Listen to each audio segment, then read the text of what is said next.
Hello दोस्तों, मैं हूँ पूजा मिश्रा। सुनाने जा रही हूँ आपको गारी गीत। शादी विवाह में गाया जाता है। अच्छा लगेगा तो लाइक सब्सक्राइब करिएगा, कमेंट में बताइएगा।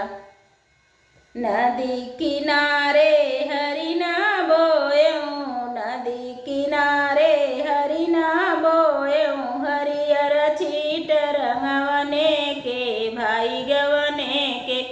अरे हरियर छीट रंगवने के भाई गवने के। सही सड़िया पहिरई दुल्हे क बहिनी, सही सड़िया पहिरई दुल्हे क बहिनी, रोज टुनकई गवने के भाई गवने के।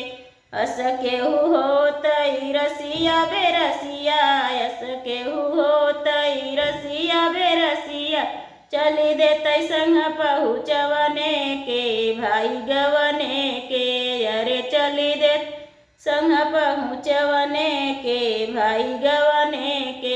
भैया कवन राम रसिया बेरसिया, भैया कवन राम रसिया बेरसिया, चली दी संग पहुँचवने के भाई गवने के।